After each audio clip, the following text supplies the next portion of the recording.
নমস্কার বন্ধুরা, মৌসুমি রান্নাঘরে সবাইকে স্বাগত।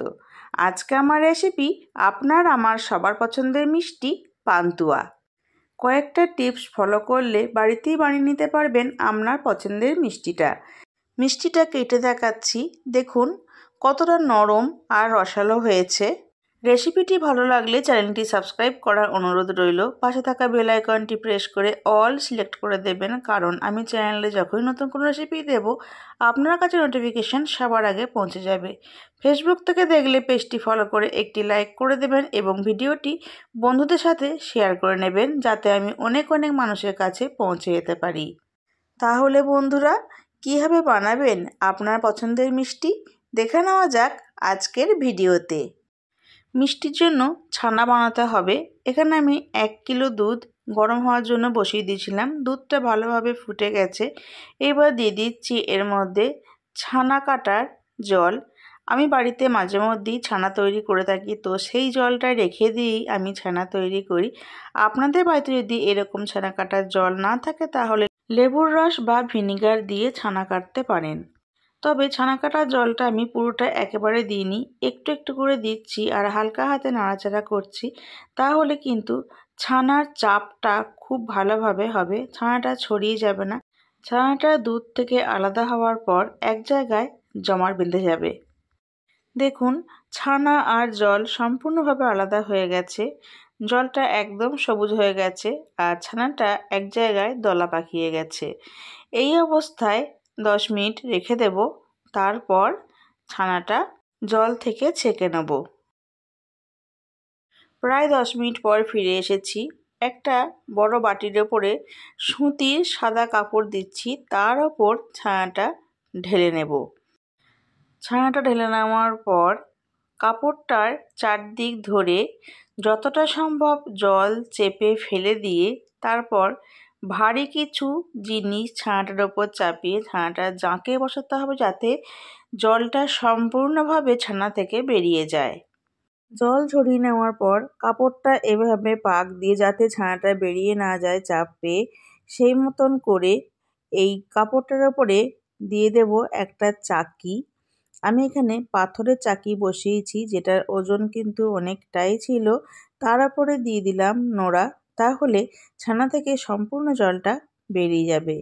আধ ঘন্টা পর ফিরে এসেছি।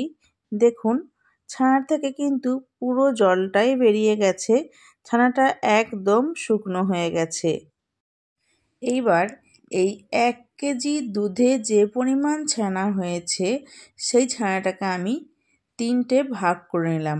আপনারা যেরকম পরিমাণ ছানা করবেন সেই বুঝে কিন্তু ব্যাপারটা করতে হবে। আমি 1 কেজি দুধে করছি, তো এই ছানাটা আমি 3টে ভাগ করে নিলাম। তারপর 1টা ভাগের সমান আমি এখানে ময়দা দেব। এই পরিমাণগুলো কিন্তু ভীষণ ইম্পর্টেন্ট একদম পারফেক্ট পান্তুয়া বানানোর জন্য। দেখুন আমি 1টা ভাগে যতটা পরিমাণ ছানা রেখেছি ঠিক ততটা পরিমাণে কিন্তু আমি এখানে ময়দা নিচ্ছি।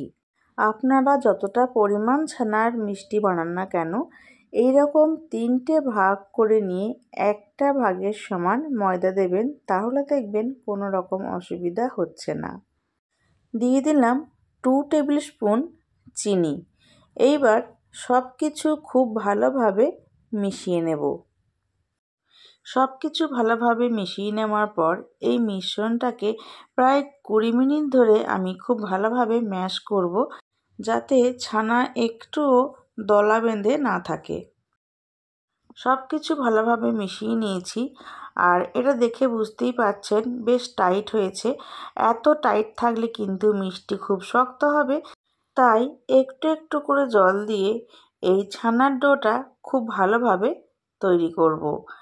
আর জল কিন্তু একেবারেই বেশি দেবেন না, অল্প অল্প করে জল দেবেন, কারণ খুব বেশি নরম হয়ে গেলে তখন কিন্তু আবার মিষ্টিটা পাকাতে পারবেন না। তাই অল্প অল্প করে জল দেবেন যেন মিষ্টিটা আমরা পাকাতে পারি, নাহলে কিন্তু মিষ্টি গোলটা দাঁড়াবে না। দেখুন আমি কিন্তু একদম অল্প অল্প করে জল দিয়ে এই ছানার ডোটা তৈরি করছি। প্রায় 5 মিনিট মতো সময় ধরে সব কিছু ভালোভাবে মেখে নেওয়ার পর এইবার আরও 15 মিনিট সময় ধরে এভাবে ছানা ডোটা আমি ম্যাশ করতে থাকবো। কিছুক্ষণ করার পরই দেখবেন এই ছানা থেকে ঘি বেরিয়ে আসছে আর হাতের মধ্যে লেগে যাচ্ছে, তখনই বুঝতে পারবেন যে আপনার এই ছানার ডোটা মিষ্টি তৈরির জন্য একদম রেডি। আর ছানা ডোটা দেখে বুঝতেই পারছেন খুব বেশি নরমও করিনি, আবার খুব বেশি শক্তও না। ছানা ডোটা তৈরি করার সময় যখন জল দিচ্ছেন তখন কিন্তু একটু সাবধানে জল দিতে হবে, কারণ জল যদি বেশি হয়ে যায় তখন ছানার ডোটা অনেক বেশি নরম হয়ে যাবে। আবার ময়দা দিয়ে সেটাকে টাইট করতে হবে, সেক্ষেত্রে কিন্তু ছানা আর ময়দার পরিমাণটা ব্যালেন্স হবে না আর মিষ্টিটা একদম ঠিকঠাক হবে না। ছানার ডোটা আমার প্রায় রেডি হয়ে এসেছে আর দেখে বুঝতে পারছেন কতটা নরম হয়েছে। তো আমার মনে হচ্ছে আরও একটু নরম হওয়া দরকার আছে, তাই আবারও একটু জল দিয়ে দিলাম। তারপর সব কিছু খুব ভালোভাবে আবার মেখে নিলাম। ছানার ডোটা একদম রেডি হয়ে গেছে, দেখুন আমার হাতটা চকচক করছে, তার মানে ছানা থেকে যথেষ্ট পরিমাণ ঘি বেরিয়ে এসেছে। আর ঘি বেরিয়ে এসেছে মানেই বুঝে নিতে হবে ছানার ডোটা মিষ্টি তৈরির জন্য একদম রেডি হয়ে গেছে। আর দেখুন ছানাটা দেখে বুঝতেই পারছেন কতটা নরম হয়েছে। ঠিক এইভাবে ছানার ডোটা রেডি করবেন, দেখবেন মিষ্টি ভীষণ নরম হবে আর রসালো হবে। এইবার চিনি শিরাটা রেডি করে নেব। কড়াই বসিয়ে দিয়ে দিলাম 1 গ্লাস পরিমাণে জল। জলটা দেখুন গরম হয়ে এসেছে, তখন দিয়ে দেবো এইরকম একটা কাপের 4 কাপ চিনি। 1 কেজি দুধের ছানাতে 20টা মিষ্টি হয়েছিল, আর 20টা মিষ্টির জন্য আমি এখানে প্রায় 750 গ্রাম চিনির রস তৈরি করেছি। আর ছানার ডোটা তৈরি করার সময় আমি 2 টেবিল স্পুন চিনি দিয়েছিলাম। এই পরিমাণে মিষ্টি দিলেই কিন্তু মিষ্টিটার পরিমাণটা একদম ঠিকঠাক হবে। খুব কড়া মিষ্টিও হবে না, আবার একদম হালকা মিষ্টিও হবে না। গরম জলে চিনি দেওয়ার পর কন্টিনিউ নাড়াচাড়া করতে থাকবো আর এইভাবে আমি 10 থেকে 15 মিনিট মতো সময় ধরে রান্না করে নেব। তাহলে দেখবেন চিনির রসটা ফুটে ফুটে অনেকটা কমেও এসেছে আর ঘন হয়ে গেছে, তবে খুব বেশি ঘন করলে হবে না। ফুটিয়ে ফুটিয়ে খুব বেশি ঘন করলে কিন্তু চিনির শিরা ঠান্ডা হয়ে যাওয়ার পর অনেক বেশি টাইট হয়ে যাবে আর মিষ্টিগুলো রসের মধ্যে ভালোভাবে ডুববেও না, আর মিষ্টির ভেতরেও রসটা পারফেক্টভাবে ঢুকবে না। তাই একটু পাতলা থাকতেই চিনির শিরাটা নামিয়ে দিতে হবে। দেখুন চিনির শিরাটা অনেকটাই কমে এসেছে আর হাতের মধ্যে নিয়ে দেখছি, দেখুন হালকা একটু সুতোর মতো দেখা যাচ্ছে আর একটু চটচটে ব্যাপারটাও চলে এসেছে। এই সময় গ্যাসের ফ্লেমটা অফ করে দেব। চিনি শিরাটা অন্য একটি পাত্রে ঢেলে নিয়েছি, যেখানে মিষ্টিগুলো খুব ভালোভাবে ডুবিয়ে রাখা যাবে। আর চিনি শিরাটা দেখে বুঝতেই পারছেন খুব বেশি ঘন হয়নি, কিন্তু একদম পাতলা আছে। এটা ঠান্ডা হয়ে গেলে একটু ঘন হয়ে যাবে আর মিষ্টিগুলো ভালোভাবে ডুববে, মিষ্টি ভেতরের রসটাও খুব ভালোভাবে ঢুকে যাবে। এইবার মিষ্টিগুলো রেডি করে নেব। ছানার ডো যেটা রেডি করেছিলাম সেই ডোটাকে আমি এখানে 2 ভাগে ভাগ করছি। 2 ভাগে ভাগ করছি এই কারণেই, কেননা আমি যে পরিমাণ তেল কড়াইয়ে বসিয়েছি সেই তেলে কিন্তু পুরো ছানার ডোটার মিষ্টি একেবারে হবে না, তাই আমি 2টো ভাগে ভাগ করে নিলাম। এবার এই একটা ভাগের মধ্যে দিয়ে দিচ্ছি সামান্য একটু খাবার সোডা, অন্য একটি ভাগের মধ্যেও দিয়ে রাখবো, কিন্তু পুরো ছানার ডোটার সঙ্গে খাবার সোডাটা এখন মিশিয়ে দেব না। যে ছানার ডোটা আমি এক্ষুনি মিষ্টি তৈরি করব সেই ডোটার সঙ্গে খাবার সোডাটা খুব ভালোভাবে মিশিয়ে নেব। যেহেতু পুরো ছানার ডোটা মিষ্টি একেবারে করতে পারবো না তাই মাখাচ্ছি না। যদি খাবার সোডা আগে থেকে মেখে রেখে দেওয়া হয় তাহলে কিন্তু মিষ্টিগুলো ফেটে যাবে। তাই যে ছানার ডোটা আমি আগে মিষ্টি তৈরি করব সেটাতে আগে খাবার সোডা মিশিয়ে নিচ্ছি। এই মিষ্টিটা তৈরি হয়ে যাওয়ার পর বাকিটা তৈরি করব, তখন আবার ছানার ডোয়ের সাথে খাবার সোডাটা মিশিয়ে নেব। এই টিপসগুলো ফলো করলেই কিন্তু মিষ্টি একদম পারফেক্টভাবে বানিয়ে নিতে পারবেন। ছানার ডোয়ের সাথে খাবার সোডা খুব ভালোভাবে মিশিয়ে নিয়েছি। এইবার লেচি কেটে নেব, ঠিক যেভাবে লুচি করার সময় লেচি কাটি সেইভাবে। এইভাবে লেচি কেটে নিলে প্রত্যেকটা মিষ্টি আপনার একই সাইজের হবে। লিচি কেটে নেওয়ার পর হাতে তালুর মধ্যে রেখে হালকা হাতে, খুব বেশি চাপ দিলে হবে না, একদম হালকা হাতে মিষ্টিগুলো গোল গোল করে পাকিয়ে নেব। মিষ্টিগুলো তৈরি করে নিয়েছি। আর মিষ্টি তৈরি করতে করতেই আমি কড়াইয়ে বেশ কিছুটা পরিমাণ সাদা তেল গরম হওয়ার জন্য বসিয়ে দিয়েছিলাম।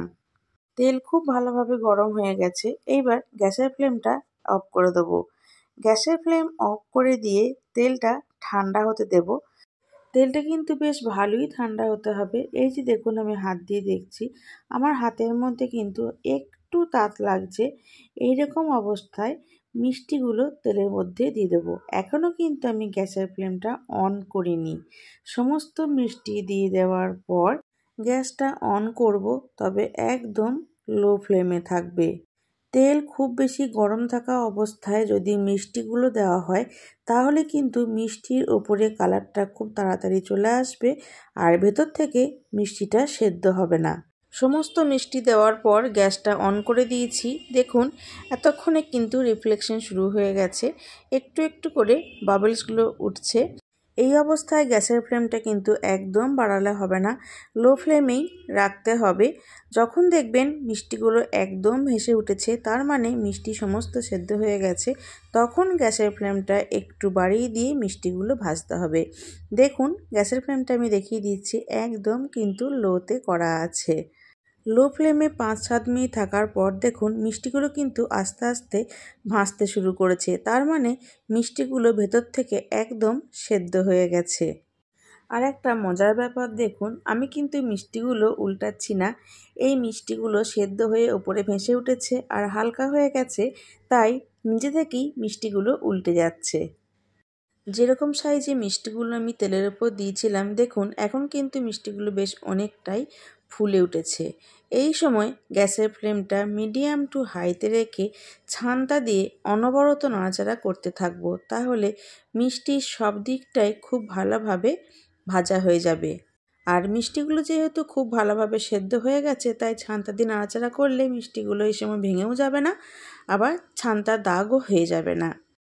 ততক্ষণ নাড়াচাড়া করব যতক্ষণ না পর্যন্ত মিষ্টিগুলো যে পান্তুয়া কালারটা হয় সেই কালারটা আসছে। এই মিষ্টিগুলো বানাতে একটু সময় লাগে ঠিকই, কিন্তু একটু কষ্ট করে নিজের হাতে একবার বানিয়ে দেখবেন, আপনার নিজের হাতে বানানো মিষ্টির প্রশংসা আপনি নিজেই করছেন। বেশ কিছুটা সময় ধরে মিষ্টি ভেজে নিয়েছি। দেখুন, প্রত্যেকটা মিষ্টি কিন্তু গোল্ডেন ব্রাউন কালার চলে এসেছে। এই সময় মিষ্টিগুলো তুলে নেব। ভাজা মিষ্টি তুলে নিয়ে যে পাত্রটির মধ্যে আমি চিনির শিরাটা রেখেছিলাম, সেখানে মিষ্টিগুলো দিয়ে দিলাম।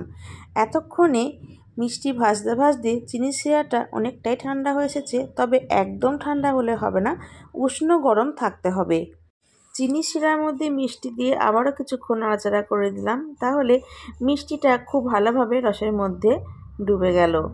এইবার বাকি মিষ্টিগুলো তৈরি করে রসের মধ্যে ডুবিয়ে দেব, তারপর 1 ঘন্টা এইভাবে রেখে দেব। রেডি হয়ে গেল আমাদের সবার পছন্দের মিষ্টি পান্তুয়া। আর পান্তুয়াটা কতটা নরম আর রসালো হয়েছে সেটা আমি ভিডিওর প্রথমেই আপনাদের দেখিয়ে দিয়েছি। তাহলে বন্ধুরা, আপনারা বাড়িতে একবার অবশ্যই এইভাবে পান্তুয়া তৈরি করুন আর কমেন্ট সেকশনে এসে আমাকে জানাতে ভুলবেন না রেসিপিটি আপনাদের কেমন লেগেছে। ভালো লাগলে অবশ্যই পাশে থাকার অনুরোধ করছি। আজকের মতো এই পর্যন্ত। আমি আবার আসবো অন্য কোনো রেসিপি নিয়ে। ভালো থাকবেন, সুস্থ থাকবেন। ধন্যবাদ।